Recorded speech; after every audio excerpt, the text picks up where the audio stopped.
It's semi-final time in the women's volleyball, and it's Korea in the red versus Japan in the dark blue or black colour.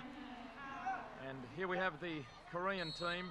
We're in the first set, and Korea are leading 12-10, and with the serve. And the spike from the Japanese team, but the hands are on the net, so it's a side out. Hands on the net from Korea. Now Japan to serve.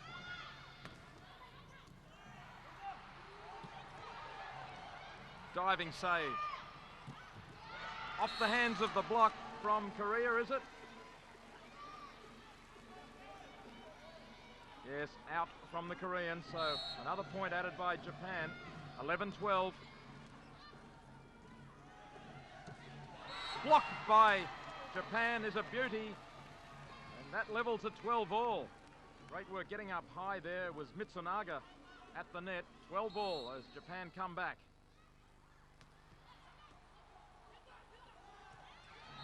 Oh, just too quick. Well, the spike there from Korea, from Park, side out. Korea regains serve.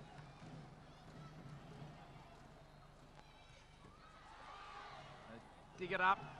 Set to the centre, off the blockers, but the call of the net has been touched.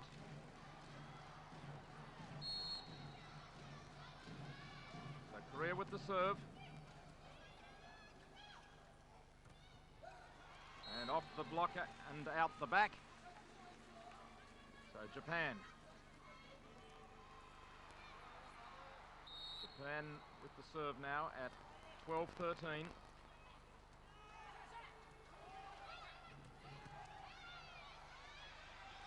And they won't be able to retrieve it. The Japanese racing back there. Moriyama side out. Korea serving at 13-12. Developing into a real battle here at this vital stage of the first set. Saved by Korea. Off the blockers. Once again Korea saved. So Japan with the spike. Oh, Korea save again, hands up, and what's the call? It goes Japan's way against Korea, net violation, but hands from both teams very close to the net. Japan get the nod from the first referee. So Japan at 12-13 on the side out.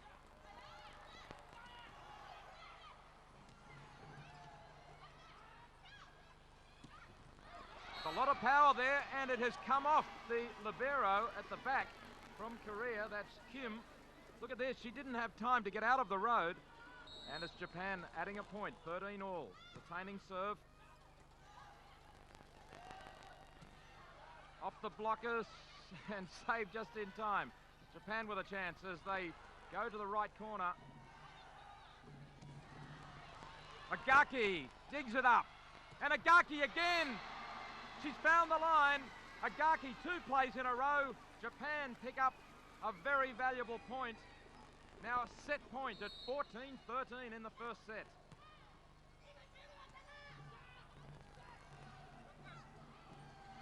And it's come off the player at the back, the defender from Japan. Couldn't handle it, so it's a side out. What a seesawing first set this is. Korea now with the serve at 13-14. Tremendous serving, just saved off the net by Japan. And, oh yes, it's saved again. Great spike, saved, desperate work in defence. Off the blocker and down. No, it's gone the other way. Well, Japan thought that they'd blocked it down safely, but a hand has touched the net. Korea looked like they were in trouble. Instead, it's Korea serving at 14-all. Now it has to go to a 2-point margin. And tipped over the block. The blockers get a finger on it and save. Saved by the libero at the back once more. Some tremendous defence. The block, has it come off Korea? The call goes to Japan. Japan get the call. It has come off the blocker, then down off a defender. So Japan will serve at 14-all.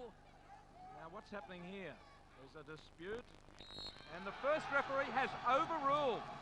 He has overruled, and now Korea will have serve, and they will be serving at set point. They have picked up a point with the serve on the overrule instead of Japan being in a position to serve. So it's set point now, Korea. Japan desperate now. Saved brilliantly by the defender once more. Tipped over the block. Can they save it, Japan? They do, but they're forced to just put it over the net. Once again, off the hands of the blocker and down, and Korea takes the first set. Brilliant play by Korea. A little bit of luck with the overrule from the referee, and that has knocked the heart out of Japan. And in fact, Korea went on to win in 3 straight sets, 16-14, 15-6, 15-7, and Korea go into the final.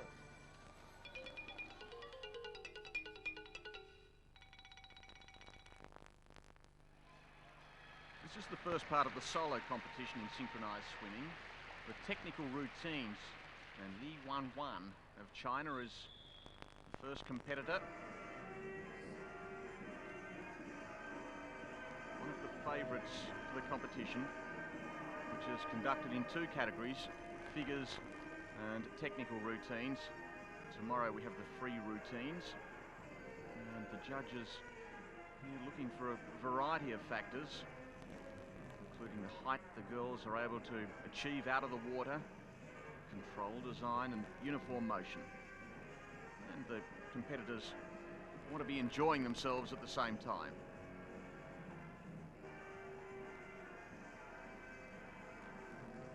And these parts of the program account for 35% of the total score. So very important for the girls to make a good start on day 1 of the solo competition.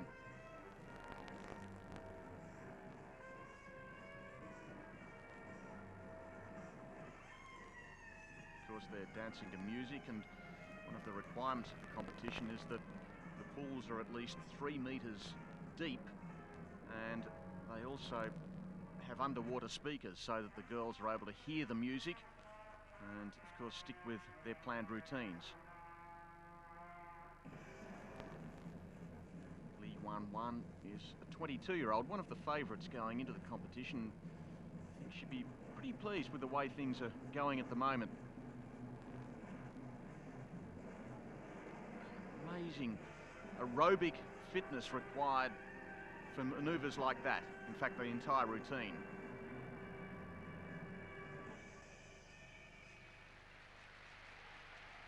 And the crowd certainly enjoying what they're seeing.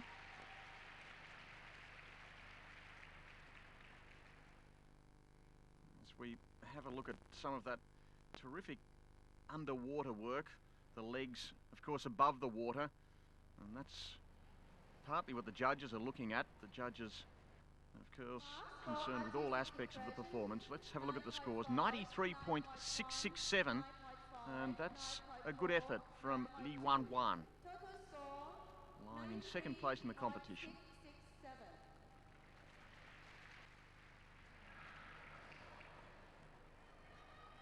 Choi Yoon-jin of Korea is the next competitor.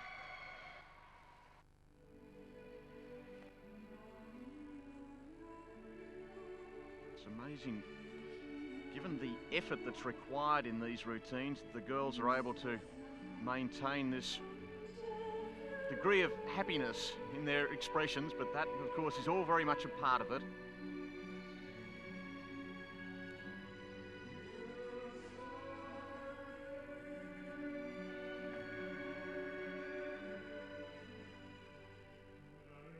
Choi is a 21-year-old from Korea, and interesting to note that all 7 competitors here are in their 20s, unlike gymnastics where so many of the young girls are represented at this highest of levels.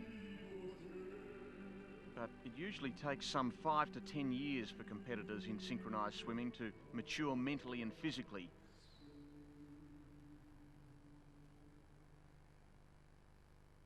And never underestimate the fitness that's required for a routine like that. and the crowd enjoying what they're seeing, and that augurs well for the scores that will be soon posted for Choi Young-jin.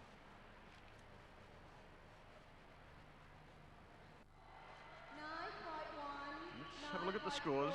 The crowd liked it. Did the judges? Well, they certainly did. 95.2. She moves into second place. Now, this is Mia Tashibana of Japan.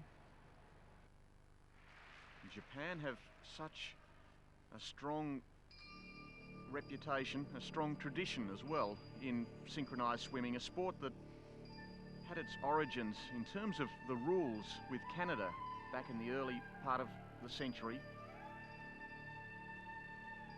And for many years the sport was dominated by Canada, the United States, and indeed Japan, who are represented at the moment by Mia Tashibana. Over recent times, China has become more prominent, and so too some of the old countries from the Soviet Union.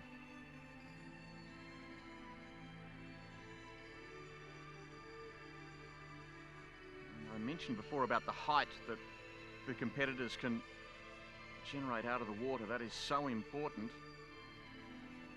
and it involves considerable skill and strength to maintain control.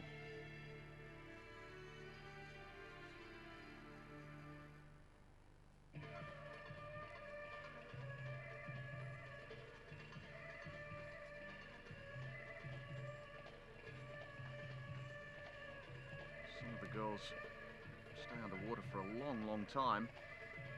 You try it one day, not just holding your breath, but while you are underwater, carrying out manoeuvres like that. A wonderful effort by Mia Tashibana. As we once again have a look at that underwater manoeuvre. And she waits on the scores, and they're being posted now. They're very good scores. In fact, she does well enough to take over the lead in the competition. It looks like a race in three in the free routines tomorrow.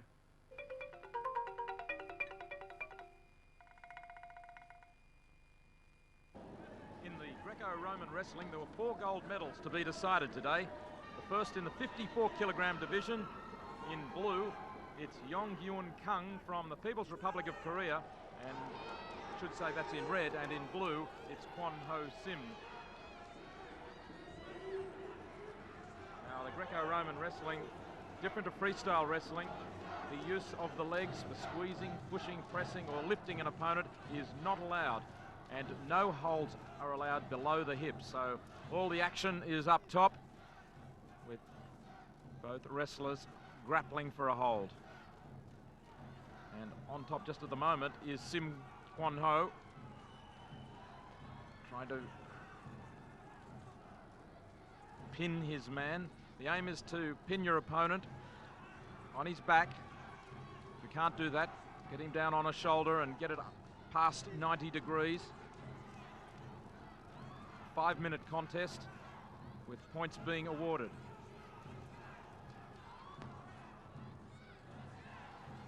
Once again, Sim applies the hold, the dominant position. The wrestler on top, using his body weight and leverage to force his rival, to sacrifice energy, trying to fight him off, trying to force him down. And that is the end of the match. 5 minutes is up. And Sim, from his reaction, feels that he has won the gold medal. Well, the points, in fact, showing they're very even, and the judges conferring. Now the decision. The referee conferring with the judges. He gives the gold to Sim Kwon-ho from Korea. And the final decision, 3-1. 3-1. Sim, the winner of the first gold medal in the Greco-Roman wrestling. Now we move up a weight division to the 63 kilogram. And in red from Uzbekistan, it's Bakodir Kurbanov. And in blue, Choi Sang-sun from Korea. Another tight contest in starting to develop here. Not too much time left, and the parterre position. Choi turns his man. Choi turned his man there, and that could be the deciding maneuver. Kurbanov in trouble. Choi Sang-sun just in time. Only seconds left.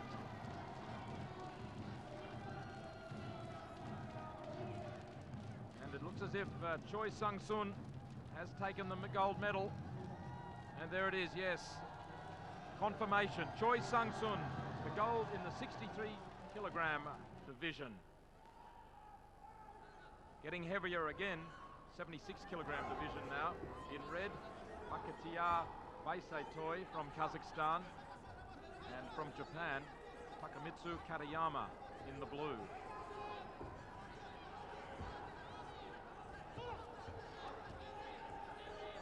Plenty of energy being expended here. Katayama bullying his man around the mat.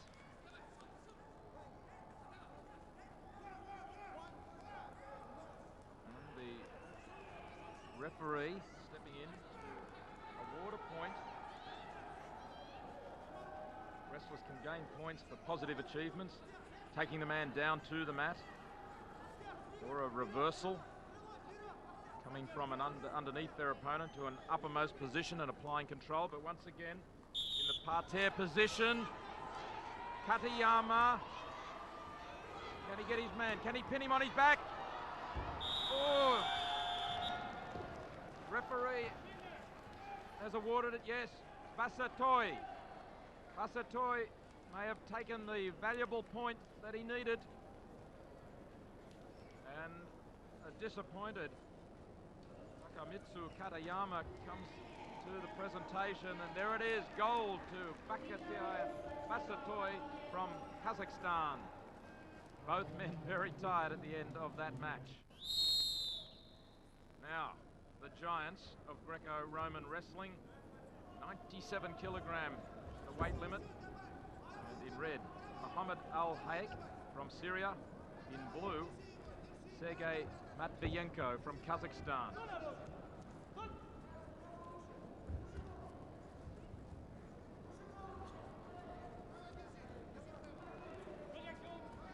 Once again, trying to get a hold in the upper body area.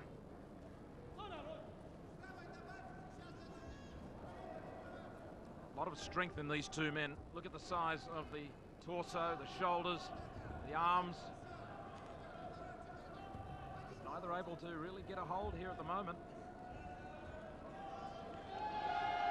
Matviyenko just doing the better. Matviyenko, over the 5-minute period, just the superior wrestler. Wasn't able to pin his opponent for a dramatic fall, but the gold medal goes to the man in blue, Sergei Matviyenko from Kazakhstan. And some fine Greco-Roman wrestling today.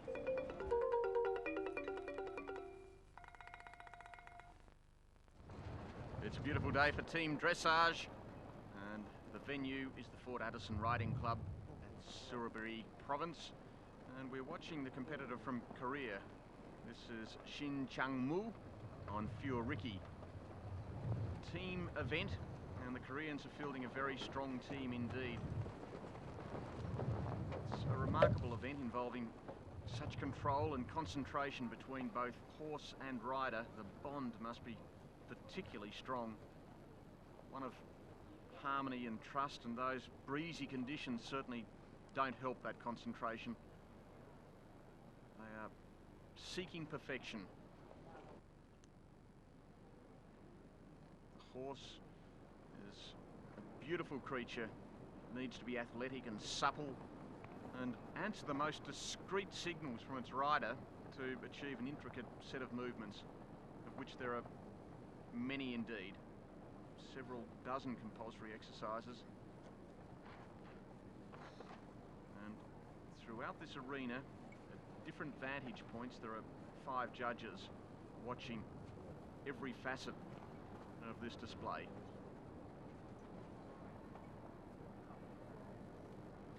Fine performance from the man from Korea, Shin Chang-moo on Fioriki.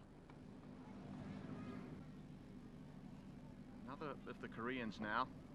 Any Call is the name of the horse, and Soo Jung-kyun is the rider. They start and finish their routines with lift of the hat and salute. Horses for dressage need to be of such temperament. They need to be submissive and yet attentive and alert, and very, very light on their feet.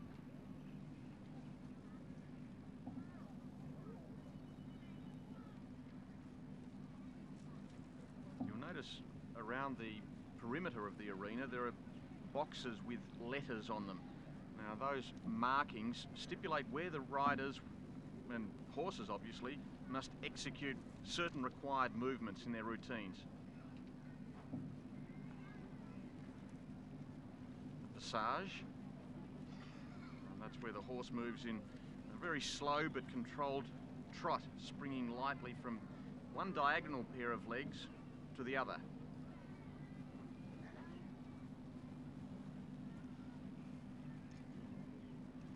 And a fine performance. I think Soo Jung-kyun would be very happy with that, and the Koreans take the gold medal with a total of 3,496, Malaysia the silver and Thailand the bronze.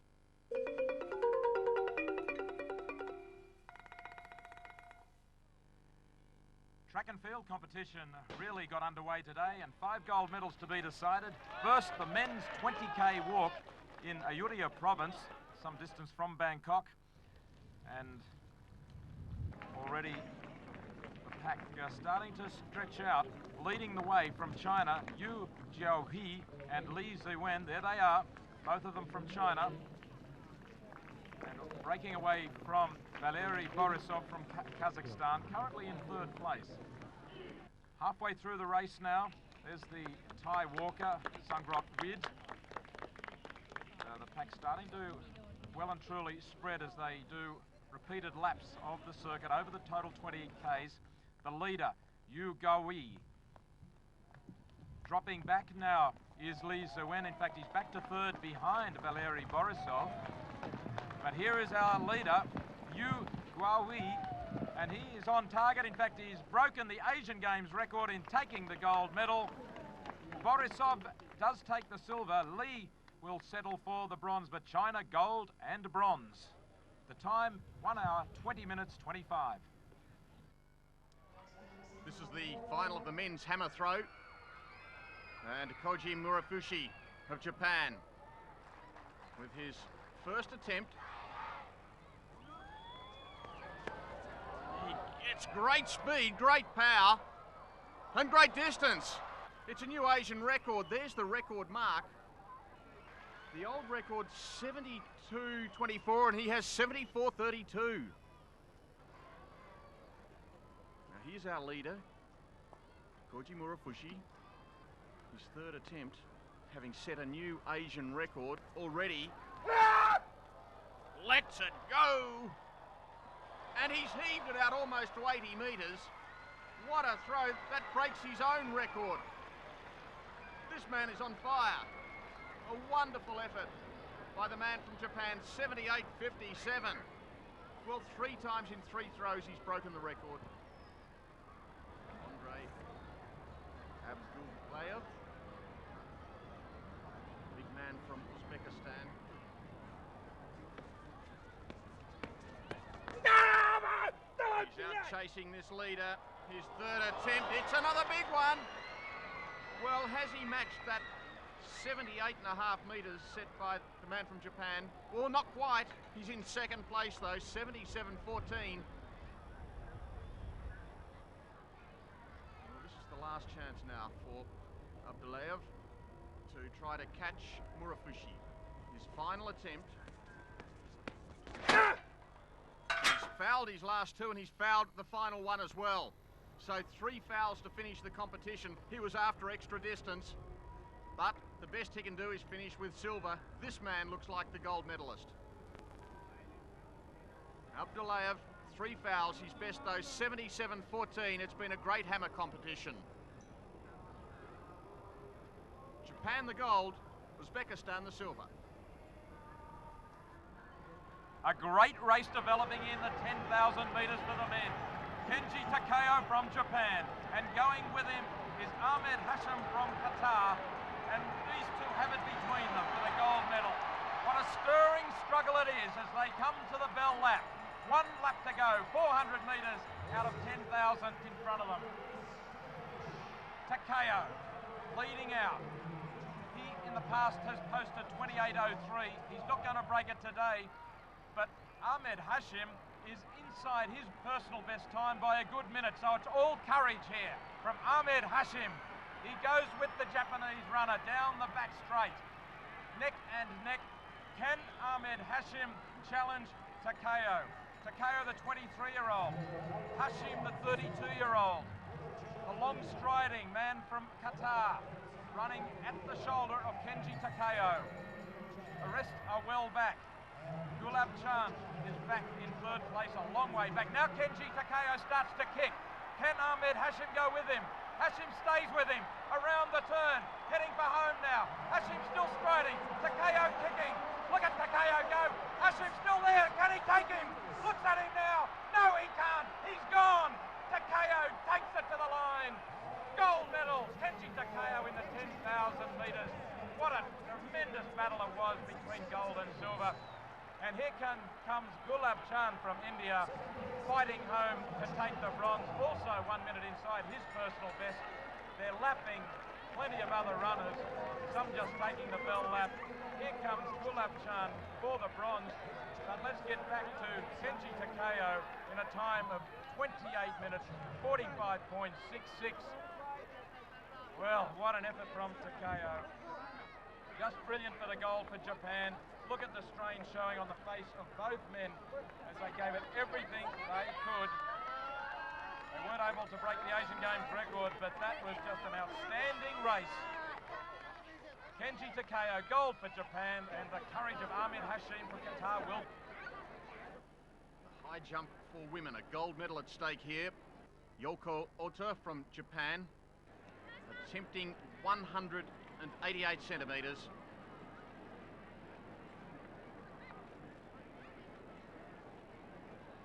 23-year-old, start of her approach now. Looking for good striding, good rhythm. In she goes, up and over. Well, she took 2 attempts to clear 184, and now on her first attempt, straight over the bar at 188. Good performance by Yoko Ota from Japan.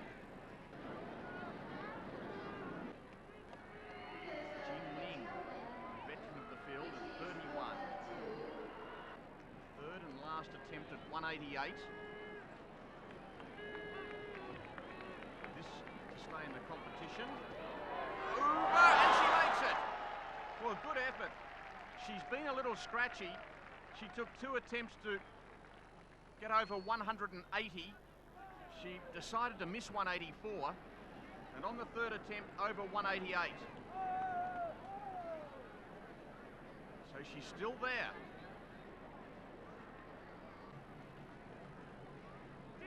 Jinling, last attempt, 3rd and last attempt at 192. She really needs this to surpass Ota from Japan. She's behind on count back, but she misses it. So the competition's over for Jinling. She misses 192, a clearance of 188, and that means Yoko Ota has taken gold in the women's high jump. Semi-finals of the women's 100 metres about to be run. First semi away now. Quickly was Govinda Mase in lane 4, but look at lane 1. Striding away, Li Jumei, the Asian Games record holder. She's going to streak them in this first semi-final. Li Jumei in a time of 10.99. She has broken her Asian Games record, but wind assisted. So safely, well and truly through to the final though, with Are in second place, also qualifying for the final, Li Jumei and Motoka Are. Second semi-final, and away quickly in lane 5, Kubieva. But look at Jaya Singha in lane 4, striding through down the middle there. Jaya Singha from Sri Lanka, too good here from Rashida Mistry, finishing in second place. And Guzu Kibaeva from Uzbekistan takes third. The time, 11.3. The first two in each race qualify, and we'll look to the fastest after that. Jaya Singha in 11.3 and Mistry qualify. The third semi-final. Li Yali in lane 4, out of the blocks quickly. Very quickly, and she's going to be hard to catch in lane 4. Li Yali from China, but it's a good race with Dimitriada from Uzbekistan. Oh, Li Yali will take it though. Li Yali in 11.45, 46 it says there, 11.46 from Dimitriadi, 11.53, the two of them qualifying, and Supavadi from Thailand took third. So the top performances of the day, Li Jumei, the one to beat in the 100 final, and Supavadi will qualify on her time. We're watching the final of the women's discus. And this is Li Fengying of China. Her second attempt, 56.5, 56.54 it was with her first. This is a little bigger. That's a good throw from Li Fengying. Just a youngster with a big future, and she's out close to 60 metres. In fact, 59.34. That'll place her second to date. Naveem Singh from India. Best 53.79 to date with her fourth attempt. Out it goes. Well, she's not quite up there with the leaders, but 55.09, that's a pretty good effort. It places her third to date. Now, this is our leader, Wang Jili from China. Her fifth attempt. And out it goes beyond 60, very close to that Asian record. Very close. 63.43. So she is our leader. In fact, she was our winner as well, a gold medal to China. To the semi-finals of the men's 100 metres. First semi, away quickly in lane 3 was Otsui from Japan, but Nyambek from Malaysia coming through in lane 5 now. Nyambek looks like he'll take it, he will. Watson Nyambek from Malaysia in 10.20 in lane 5, taking first place from Yasukatsu Otsuki of Japan, second, and Gunaratna from Sri Lanka third. Now, second semi, watch lane 1. Koji Ito from Japan, or I should say lane 4 he's in. Lane 4, Koji Ito, the biggest man in the field, and he has already blitzed them earlier today in the heats. And he goes through in a time of 10.00. Now that is a new Asian Games record. Will it be recognised though because of the wind assistance? Showing 9.99, though officially it was 10.00. Not recognised as an Asian Games record. Nyambek also their second qualifier, but they all go through. The bottom fastest, slowest as well.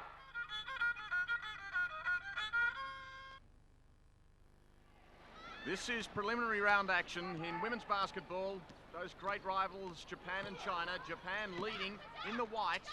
At the moment, they're out by 5 with about 5.5 minutes remaining in the match. It's been quite a turnaround. The shot going up from Ayama.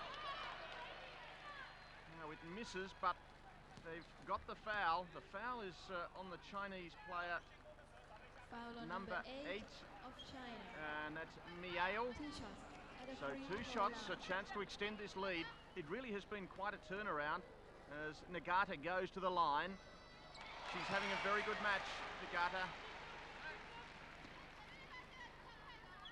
She's been the star in the rebounding department. And that really has been an area where the match has turned around. Japan surprisingly doing better with the rebounds with this shorter lineup. In it goes, up it goes, and what a basket. 2 points. The basket scored by Miao. She did very well, strong work, and gets the 2 they need. They need those and many more. At half-time, it was China leading it by 6. In fact, before that, they led it by as much as 10 points, but Japan have steadied, they've got back into the game, and now they're in a strong position. They work it around again, thinking about the outside shot. They love the outside shooting, the Japanese side. In goes Hamaguchi. Doesn't fall. This time the rebound goes China's way. They quickly bring it back down the court. Plenty of time remaining in this match, of course, but the flow of the game is with Japan. After trailing at half-time, they well and truly outscoring China. This is the danger player again. She puts it up, she puts it in. Mayao. 2 points for China by number 8. Despite what we were told on screen, it was in fact Mayao, who's been a very good player. So it's back to a 4-point margin. This could be a wonderful finish. Japan in front, under 4 minutes remaining. And the big crowd here enjoying what they see. Up it goes again from Hamaguchi. A very good game from Hamaguchi. 2 points. She's been on court just about the entire match. Number 12 is Fifi Xiu. 6 points the margin to Japan. Important match this in Pool B of the Asian Games tournament.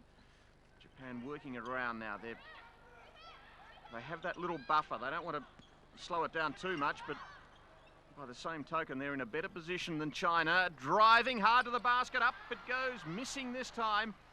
And it ends up with Sheng. Dongmai Shen. Outside the key, moving it around, but the defense has been very good for Japan. Nice little turn and jump, but it was only rim. And once again, Japan winning those rebounds. Certainly when Japan play basketball, you tend to think of plenty of outside shooting, not so good with the rebounds, but they've done well in both departments here, and that's a good shot from just inside. Now that was actually 2. The board indicating it was 3, but it was a 2-point basket. No doubt it'll be corrected. China seeing the game starting to slip away. Need to get some baskets quickly. But once again, this defense for Japanese players working well with the ball. Up it goes, in it goes, and that was Jiang Ju. 3 points 4 points for her. 6 of China. Only 5 points in it. Still time for China if they're good enough. Hamaguchi. Shimada. And now Nagata. Inside. Got to start watching the shot clock now, as it was starting to tick away, and I think that's what brought about that loose pass. So China once again with possession. They know every moment that's remaining on the clock. From outside, up it goes for 3, but it was only rim. And waiting underneath it was Hamaguchi. With it now is Shimada. 1.5 minutes on the clock. Japan by 5.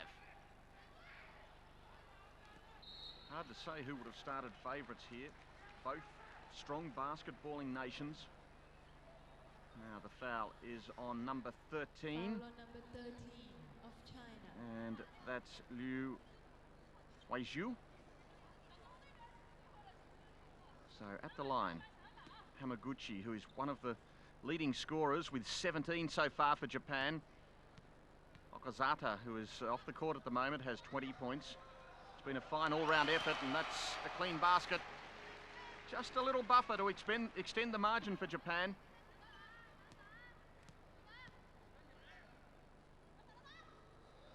They've done quite well from the free throw line. The percentages are much the same throughout the match, but Japan have been sent to the line more often than China, and that's certainly helped with this overall score line of 81-75. China looking maybe for a 3, but working inside now for 2 with Mayo.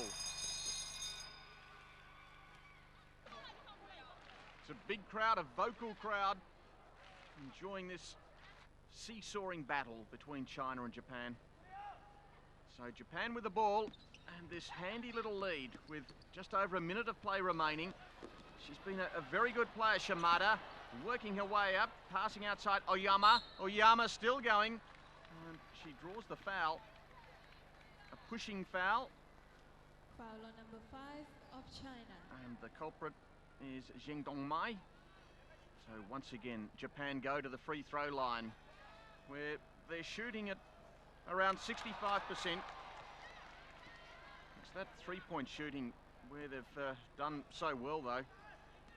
They've put up 15 shots from outside, and 8 of them have fallen. And in a close game, when you're shooting like that, it makes a big, big difference. 81-77. China needing to do something quickly. 4 points. Not insurmountable by any means. Attempting the three, it was taken away. Japan back with the ball. Quick transition down the court. The easy layup. And another 2. Shimada. 2 points for Japan by number 10 5. points for Shimada now. And less than half a minute remaining as the margin is now 7. China needing this one to drop. It was Dongmai Zheng. Well, I guess she had to do that. She had to send Japan to the line, hope that Shimada will miss these throws, but she gets the first. The idea being, of course, slow up the play, get the ball back, hope they miss, regain possession and quickly take it back down the court and look for some points yourselves. Well, 1 from 2 for Shimada. But it's 85-77, less than 10 on the clock, and it's just about curtains for China.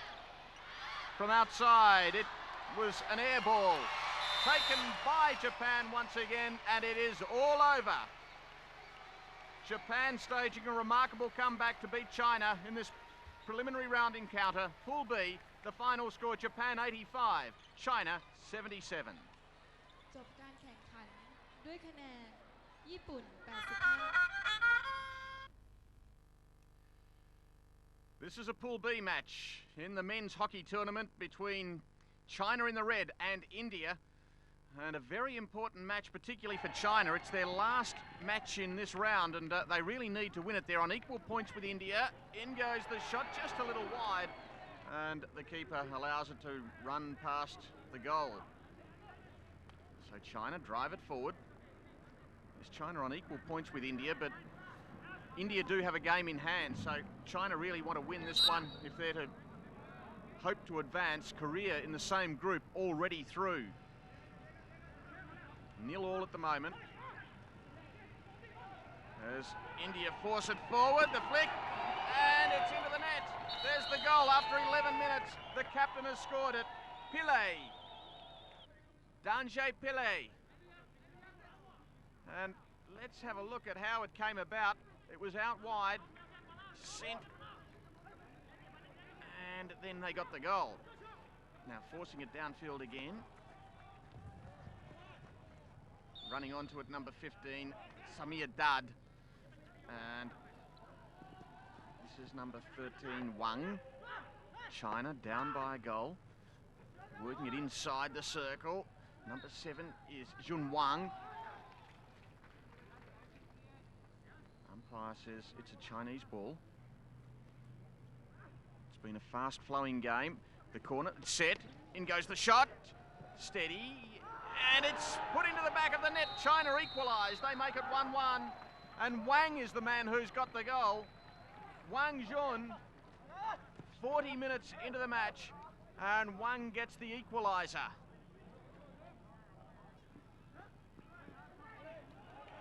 It's India forcing it forward again. Over it goes. Good ball. Out comes the keeper. Can't save. It's still there. Keeper's out of position. Chance for India. Oh, and it was saved on the line. The man got there. Gao Feng. Well, Feng was placed under all sorts of pressure. Number 3 there for China. Had to quickly get back and cover because the keeper was out of sorts. And finally, it was saved. Still 1-1 in the second half. Another chance. Another chance. And it went just wide for India. It was Prabhakan who tried to get it in there, but couldn't quite get the big opening. Again, the keeper committing himself. 1-1. 30 and a half minutes into the second half.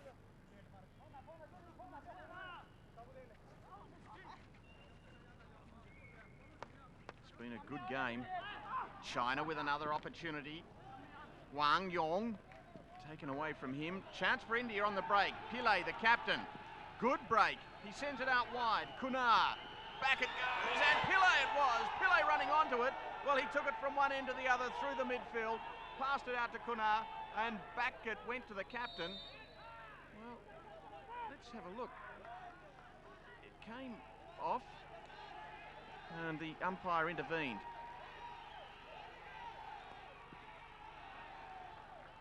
Foot. Enough to get it away. Pillay.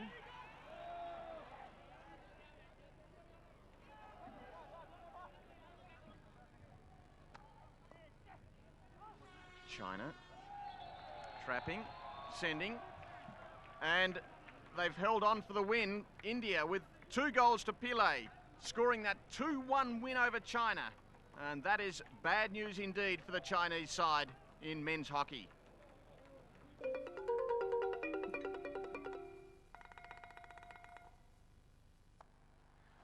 More quarterfinals in the boxing today, and plenty of excitement in the crowd as well for the Filipino Eric Canoy in the blue, fighting Bijan Batmani from Iran in the red. This is round 5 of the fight. Just over a minute to go, and fast and furious it is. Both boxers trying plenty of punches. Now Canoy works to the body, fires out the left on the break. Batmani pulling away back onto the ropes.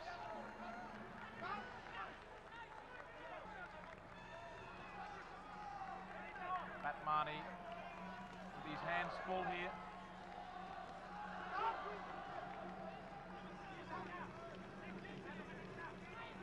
And the referee just handing out a warning. Now they work away to the body once more. Both men trying to take the wind out of their opponent. Canoy in the blue from the Philippines. Batmani from Iran in the red. Still working away to the body is Eric Canoy, late in this 5th round.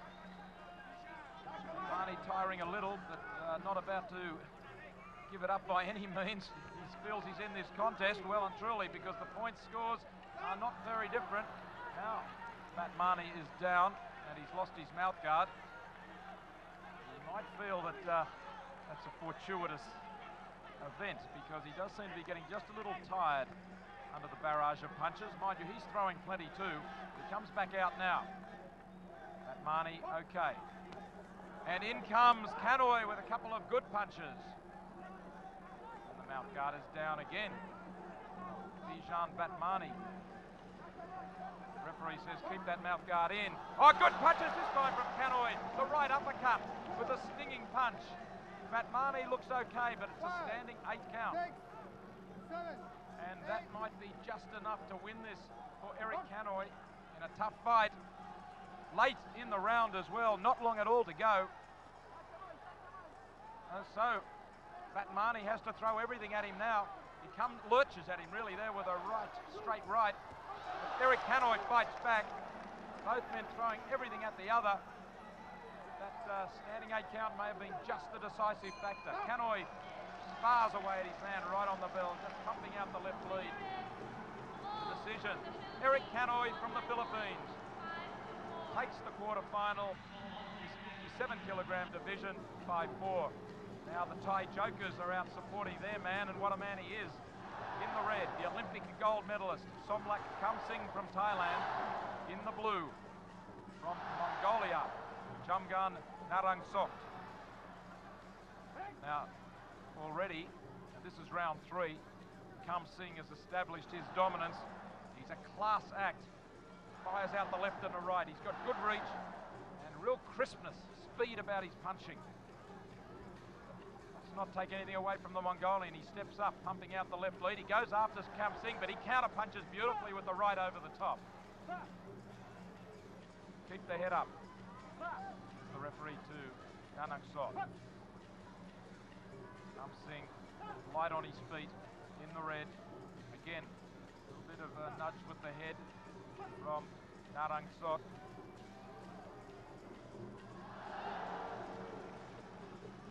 But look at Kamsing. He backs away. He's picking his moment. In fact, he really is just picking everything, whether it's attack or defence. He seems to have the measure of his man here. In fact, Somla Kam Singh the other day after a win said that he's a computer boxer, that he knows how to add the points in a fight, knows exactly how he's travelling.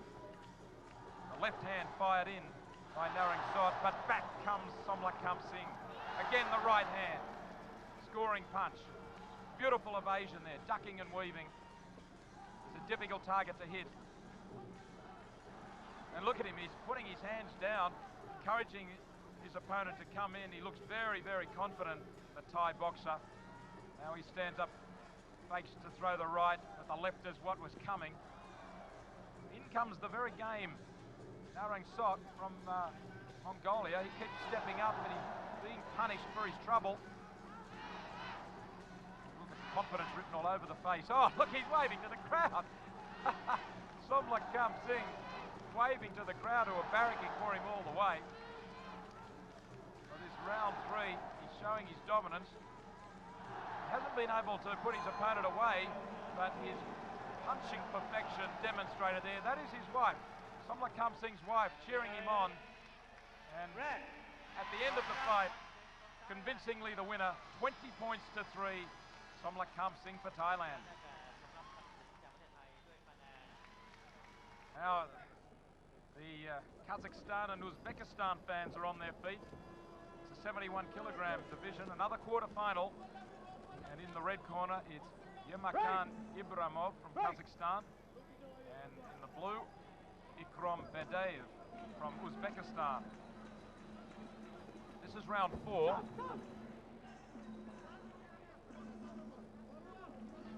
Again, a fairly tight contest so far. And the southpaw from Uzbekistan, Bedaev, leading with the left, a bit of a, in fact, more of a right hook there in the end. Both men strongly built and not prepared to give an inch. Standing in the centre of the ring. Not too much dancing going on. They're slugging it out in centre ring, working to the body. Particularly the boxer from Kazakhstan, Ibramov. Fires 2 lefts in a row. Goes for it again. Right hook was a good punch. Yes, and the referee puts a standing 8 count on Ikrom Bedaev from Uzbekistan. Now box on. Ibramov just having the better of the fights, but still around to go after this. Clubbing away to the head with the right hand. Having shaken his man with a good punch a little while back. The standing 8 count came after a straight left to the chest, set up a left hook, and then a right hook. It was everything pummeling the head of Bedaev.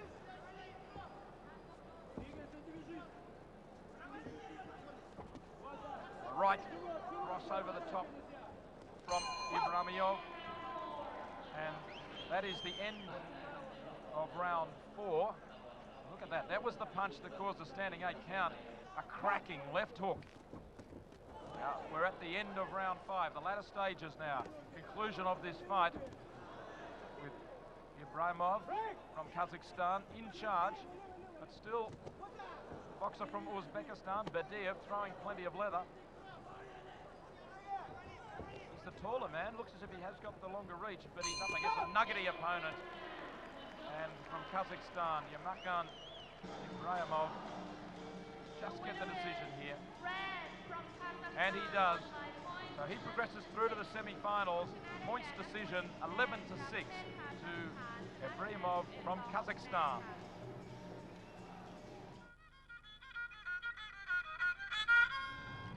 This is the women's 75 kilo division. The Chinese lifters continue to set the pace. This is Ding Mei Yuan, and she's attempting 117 and a half. And safely there. Well, she started with 112 and a half. She's added 5 to that, and there's the prospect of more to come.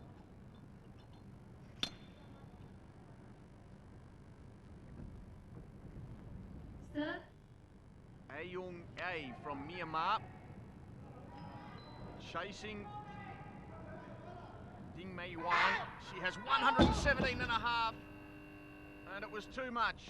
Well, she'd made 115 quite comfortably, and she would have been feeling quite confident about 117 and a half, but it was too much. Ding Mei Yuan attempting now a world record. 120, up she goes, and you'd think she could lift even more than that. Another world record falls to the Chinese lifters. That's number 11 here in the weightlifting. An extraordinary performance. Ding Mei Yuan, a world record holder. So Ding Mei Yuan, the gold medal and the world record. Myanmar take another silver, and Chinese Taipei the bronze. Chen Xiaolin from Chinese Taipei, her third and final attempt, 147 and a half kilos in the clean and jerk. No. Too much. She missed it with her second attempt after clearing 137 and a half with her first, and that will be her final total. It was just too heavy. Ding Mei Yuan, 20-year-old from China, attempting 150. Up. And steady as a rock. So 150. She won the snatch. And now she may well be heading for another gold in the clean and jerk. Now 152 and a half is listed there, but she's in fact attempting 156. She's feeling confident, looking for another world record in the clean and jerk. She made one in the snatch, but not the clean and jerk this time. Tang Gong Hong of China holds the world record, and Ding Mei Yuan was trying to get it from her. But 150, a fine effort, and she claims 3 gold medals, the snatch, the clean and jerk, and this combined total of 270. Aiyong Ye, a silver medal here, and Chen Xiaolin, Chinese Taipei, the bronze. We move now on to the 105 kilo division for men, and this is Anatoly Kripati from Kazakhstan. He's attempting now 187 and a half. His last attempt, he missed it with the second, and he gets it now. Big, strong man, the oldest man in the field at 35. And 187 and a half, his result. Now, this is the second attempt. Zhu Wenha of China, 190, up it goes.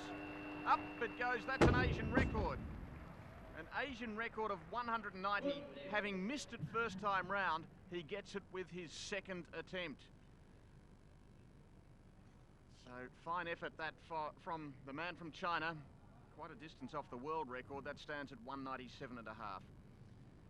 Now, Zhu Wenha, attempting 195, 195. And he's broken his record again. Well, that's twice in the one night. He's set an Asian record, breaking his own mark. And 195 the result. That's good enough to take gold in the snatch in the 105 kilo division. He's a happy man. An Asian record, 195, as the man from China strikes gold. Now the clean and jerk. And this is Kripati. 220, look at the weight on the bar, but this big man does it. And 220 is an Asian record in the clean and jerk, so the records continue to tumble, and soon he's going to raise the bar even more. This is Choi Jong-kun of Korea with 220. Trying to match that lift of the man from Kazakhstan a moment ago. Up it goes, and he makes 220 as well. What a lift. 220, having missed it with his second after clearing 215. So he finishes the competition on a high note. He'll be among the medals, I'd imagine. This is Sergei Kopitov. He needed that one. He was sure of silver, needed that to have a chance of winning the gold medal, wasn't able to do so.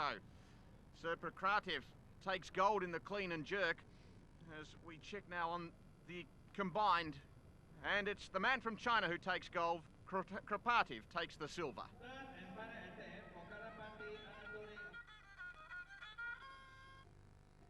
In artistic gymnastics, it's the individual all-around final, continuing on from yesterday, and with the rope, it is Yukari Murata from Japan. When I say continuing on from yesterday, yesterday was the team's competition, but individual scores recorded in all 4 events, the rope, ball, clubs and ribbon, and Yukari Murata, one of the best in action with the rope. That was Murata Yukari Fine from performance Japan. from her. Now Wang Weizhao from China.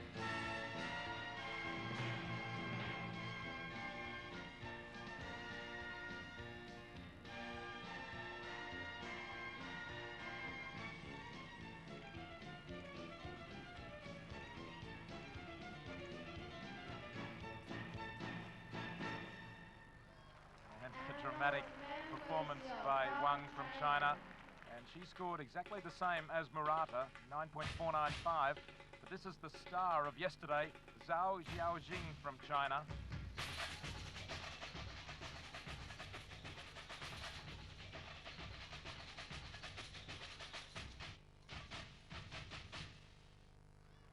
And she's the star That was in the rope Zhou today. Xiaojing from China. Zhao Xiaojing, 9.583. She scores highest in the rope section. Yesterday it was Murata who was top in the rope. Now we move on to the hoop. Wang Weizhao from China in action again.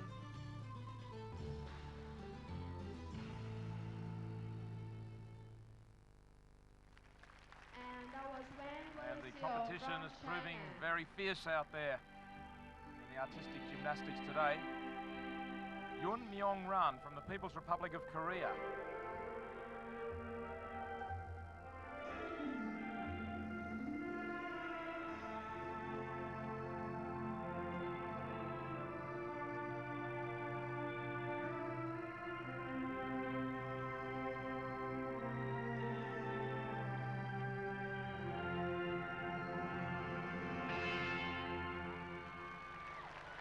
And that was Yan 9.566 just in front of Wang Weizhao for Yun Myung-ran.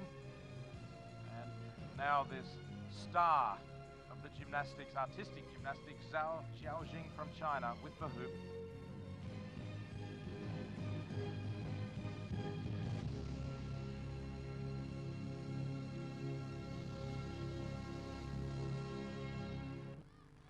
Better than yesterday. And that was Zhao Xiaojing from China. Set high standards, but with 9.641 in the hoop, Zhao Xiaojing improves on her performance on that apparatus, or with that hoop at least today. So she is setting the pace for the gold medal. We move on to the performances with the clubs. Wang Weizhao from China. And that was Masunaga Just a Reiko brief from glimpse of Japan. her effort, but applauded warmly. Is Zhao Xiaojing, also from China.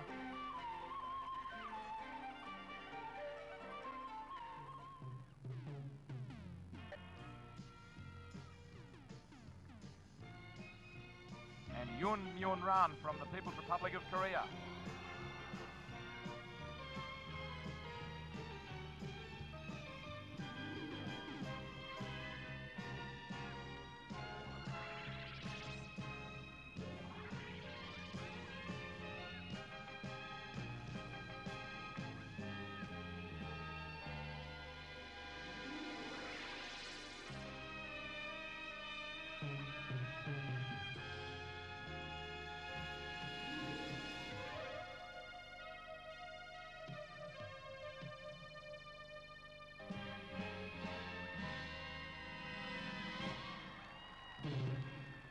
dazzling performance by Yun Myung-ran from And that was PRK, Yun Myung-ran and from she Democratic wins the People's Republic clubs of Korea. section, and she is the one person who can topple Zhao Xiaojing going into the final performance with the ribbon. Point score, we just saw it, Zhao 28.7 and Yun 28.5. That's Wang Weizhou from China, coming third in the ribbon. But now these are the performances that really matter. Yun Myung-ran from the People's Republic of Korea, 9.62, and Zhao Xiaojing take the gold medal.